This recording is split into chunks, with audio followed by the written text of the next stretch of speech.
on my stand, getting bad. It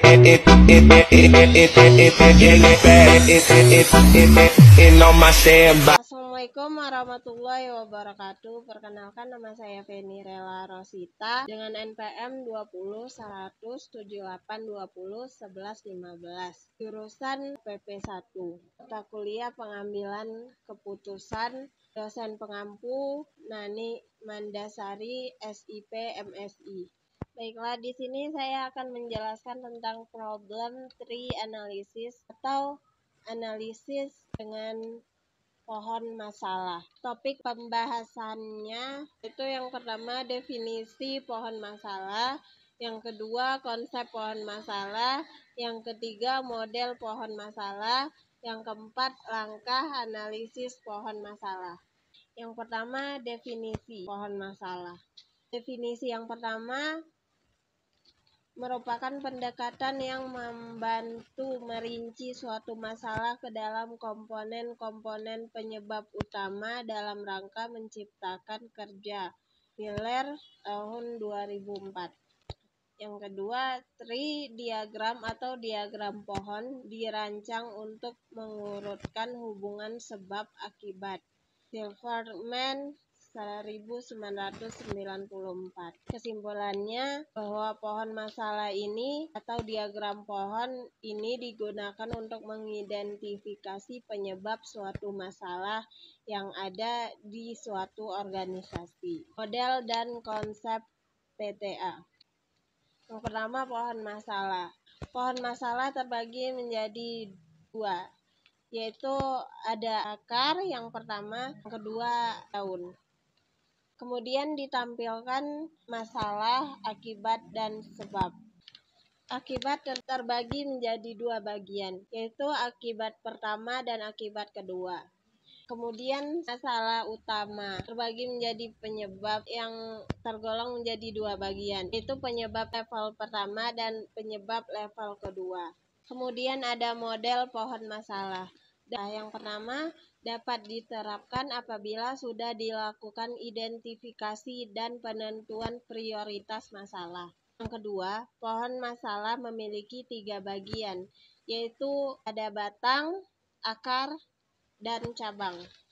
Yang ketiga, batang pohon menggambarkan masalah utama. Akar merupakan penyebab masalah inti. Sedangkan cabang pohon mewakili dampak. Kemudian ada langkah analisis. Yang pertama, mengidentifikasi dan merumuskan masalah utama. Yang kedua, menganalisis akibat atau pengaruh adanya masalah utama yang telah dirumuskan pada poin yang pertama tadi. Yang ketiga, analisis penyebab munculnya masalah utama. Bisa disebut dengan penyebab level pertama. Yang keempat, menganalisis lebih lanjut penyebab dari penyebab level pertama atau disebut dengan penyebab level kedua. Yang terakhir, demikian seterusnya analisis dapat dilakukan sampai dengan level yang kelima.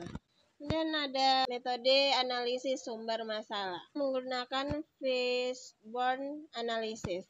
Fishbone analysis yang pertama terbagi menjadi tiga bagian, yaitu yang pertama metode sederhana yang dapat dipergunakan untuk menelusuri penyebab suatu permasalahan terjadi. Yang kedua, melibatkan partisipasi semua orang.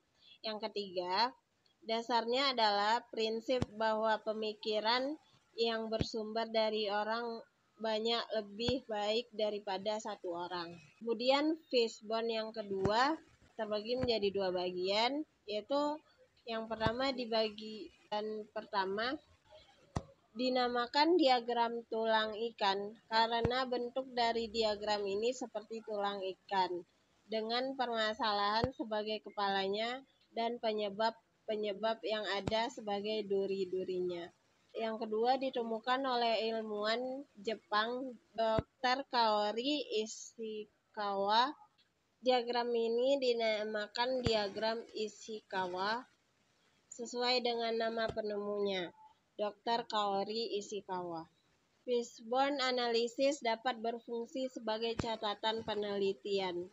Yang pertama, karena setiap kemungkinan yang kita temukan sebagai penyebab terjadinya permasalahan akan dituliskan di salah satu duri.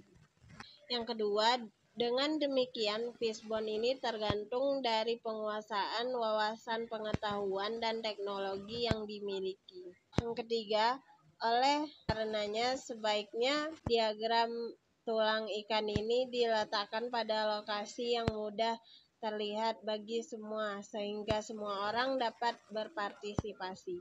Kemudian ada kategori penyebab. Yang pertama, tergantung dimensi mana yang akan dipakai. Yang kedua, tergantung pada permasalahan yang dikaji. Biasanya mengacu teori. Yang ketiga, masing-masing penggolongan bisa di breakdown lagi ke dalam diagram tulang ikan, di mana yang menjadi permasalahan adalah kelompok-kelompok tersebut. Contoh kategori penyebab. Kategori yang pertama yaitu man, machine, metode, material, environmental. Kategori yang kedua yaitu tujuan, kepemimpinan, reward, mekanisme pembantu, sikap terhadap perubahan. Kategori yang ketiga input, proses, output.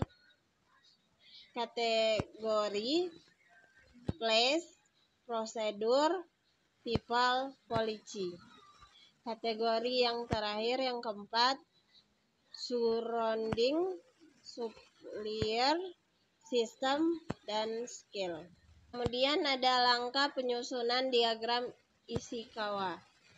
Yang pertama, menggambarkan sebuah kotak pada ujung kanan tengah. Di dalam kotak ditulis masalah yang akan diatasi. Yang kedua, menggambar sebuah panah horizontal yang menunjuk pada kotak tersebut.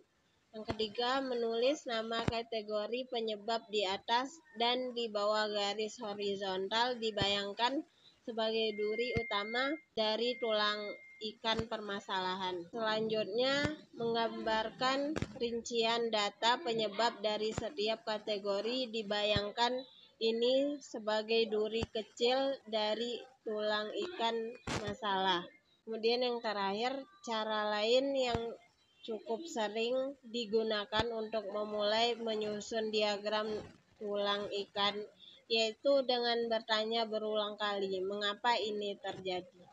Kemudian ada analisis hasil. Capaian akhir adalah adanya kesepakatan atas sebab-sebab yang paling utama dan paling mungkin terjadi.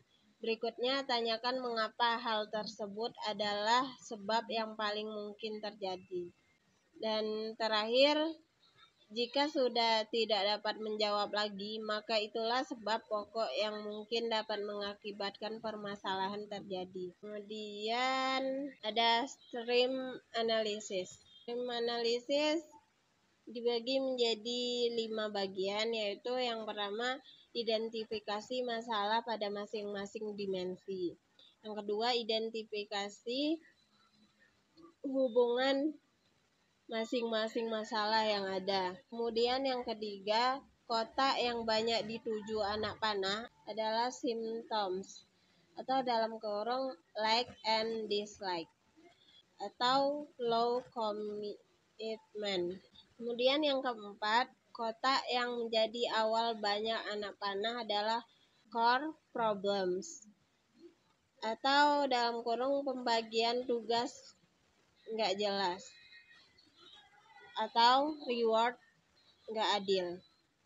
Kemudian yang kelima, yang terakhir, core problem adalah isu strategis yang perlu jadi fokus perhatian.